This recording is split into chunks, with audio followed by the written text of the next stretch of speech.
이미 사건이 터지고 본인에게 불리한 진술, 유리한 진술 또는 진술이 번복되는 점, 다른 사람과 일치하지 않는 진술들을 모두 하고 난 다음이라면 해당 이후에 변호사가 이미 선임이 돼서 조력을 받는다고 할지라도 변호사가 해드릴 수 있는 조력의 범위가 이미 좁아진 상태가 될 가능성이 높습니다.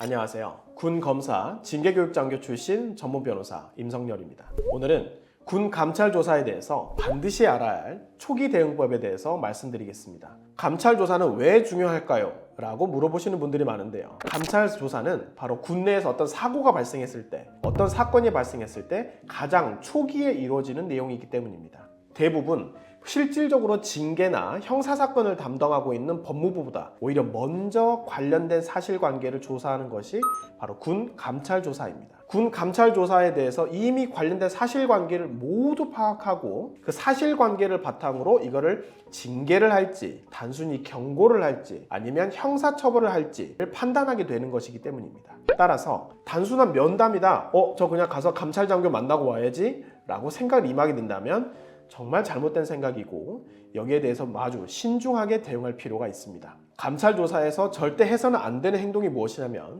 첫 번째, 감찰 조사를 가볍게 생각하고 즉흥적으로 답변을 하는 것입니다. 첫 진술의 경우에는 위와 같은 징계 그리고 형사사건을 판단하는 가장 중요한 판단 자료가 되고 감찰 조사에서 여러분이 진술 조서를 작성하게 되고 거기에 서명 날인을 하고 간인까지 하게 되는데 해당 진술서는 모든 사건을 처리하는 가장 기본적인 증거가 됩니다. 따라서 감찰장교 그리고 감찰 참모는 사실 조사를 바탕으로 법무부와 그리고 군사경찰을 자문을 받아서 해당 사건을 어떻게 처리할지 자문을 받고 처리하게 됩니다. 따라서 여기에 대해서 매우 가볍게 생각하고 즉흥적으로 답변을 하게 된다면 해당 사건이 어떠한 내용으로 번지게 될지 전혀 모른 채 내용을 매우 키우게 될 수 있습니다. 두 번째로 불필요한 진술을 하거나 말을 바꾸는 진술을 번복하는 것입니다.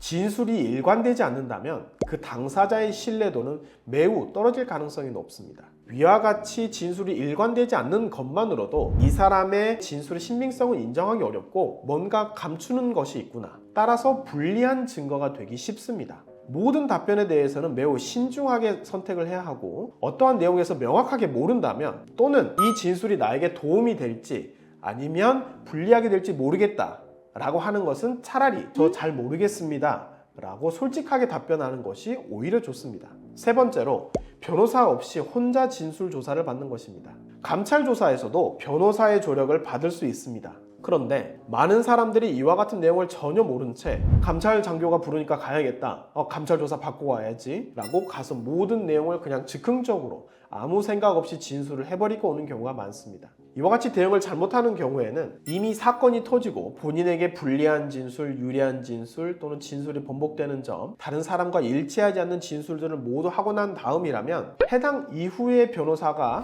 이미 선임이 돼서 조력을 받는다고 할지라도 변호사가 해드릴 수 있는 조력의 범위가 이미 좁아진 상태가 될 가능성이 높습니다. 따라서 감찰 조사를 이미 받기 전에 저 사실은 제가 부대 내에서 사고가 났는데 제가 이런 잘못을 했습니다. 따라서 군사건 전문 변호사의 도움을 받아서 해당 사건은 징계로 진행될 가능성이 높습니다. 많은 사고에 따라서 이거는 형사사건이 될 가능성이 높습니다. 라는 내용의 전문 조력을 받고 가장 필요한 진술의 내용을 확인하고 감찰 조사에 응하는 것이 필요합니다. 따라서 감찰 조사 단계부터 변호사의 조력을 받아서 초기부터 대응을 한다면 사건이 불합리한 결과가 일어나는 것을 막을 수 있을 것입니다.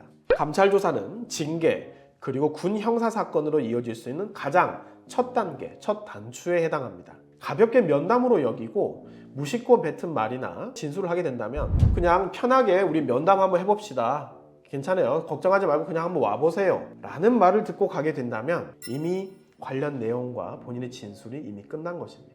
따라서 절대 혼자 대응하지 마시고 군 사건의 전문 변호사의 도움을 받아서 제가 이 사건에 어떻게 대응할지 좀 알려주십시오, 향후 어떤 방향으로 사건이 흘러가게 될까요? 라고 내용을 확인하고 진행하는 것이 훨씬 좋습니다.